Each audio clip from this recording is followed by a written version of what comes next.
लेकिन जो देश के नौजवान बेकार और बेरोजगार हो गए हैं, उसकी चिंता निश्चित रूप से प्रधानमंत्री जी को करनी चाहिए, सरकार को करनी चाहिए। नमस्कार, आप देख रहे हैं लाइव सिटीज। मैं हूं आपके साथ सौरभ राज। आज प्रधानमंत्री नरेंद्र मोदी का 71वां जन्म दिवस है। बीजेपी के लोग, उनके कार्यकर्ता, उनके प्रशंसक आज जन्म दिवस मना रहे हैं, लेकिन कांग्रेस के लोग आज बेरोजगारी दिवस मना रहे हैं। मेरे साथ कांग्रेस के वरिष्ठ नेता और आसपा सांसद अखिलेश प्रसाद सिंह हैं।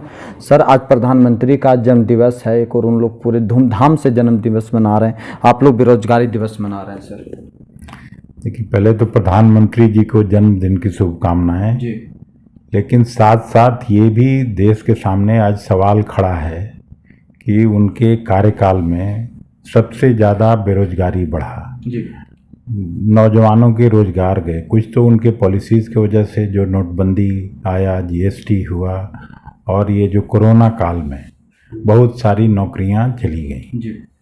छात्र, नौजवान, युवक युवतियां आज बेरोजगारी के दौर से गुजर रहे हैं।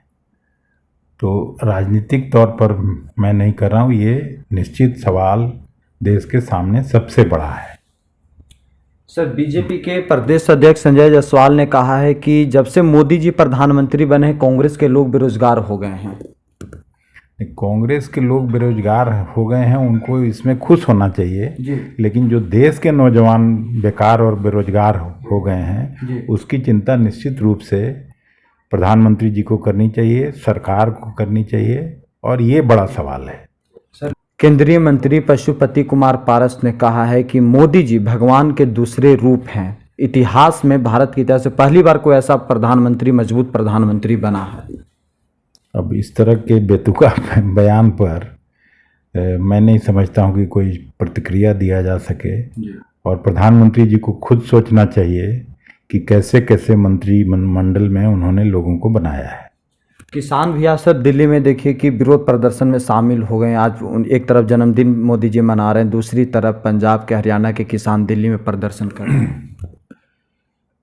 ये भी अपने आप में बड़ा सवाल है कि जो लोग जी प्रधानमंत्री बनाने में उनके सहयोगी थे, अकाली दल का मैं जिक्र करना चाह रहा हूँ, उनका सहयोगी दल था, उसके लोग मंत्रिमंडल में शामिल थे, और किसानों के मुद्दे पर न केवल उन्होंने समर्थन वापस लिया, बल्कि जो मंत्री थी उनके तरफ से, उन्होंने भी इस्तीफा किया। और पिछले 8-9 महीने से ये जो 3 काला कानून बने हैं, जो किसानों के खिलाफ है, दिल्ली के 4 दीवारी पर आकर बैठ के हजारों की संख्या में लोग बैठे हुए हैं, उत्तर प्रदेश के बॉर्डर पर लोग बैठे हुए हैं, और संवेदनहीनता का सरकार का पराकाष्ठा है कि सरकार उस तरफ ध्यान नहीं दे रही है। आने वाले दिनों में जब कभी उत्तर प्रदेश का चुनाव आएगा, परिणाम आएगा, तब इनको शायद समझ में आए। पंजाब का जब चुनाव आएगा, पंजाब में निश्चित रूप से 0 पर आउट होगी बीजेपी, और जो भी पिछले विधानसभा में संख्या थी वो समाप्त होगी। तब शायद जाके उनका समझ में उनको आएगा कि क्या हो रहा है। चलिए, शुक्रिया सर, थैंक यू।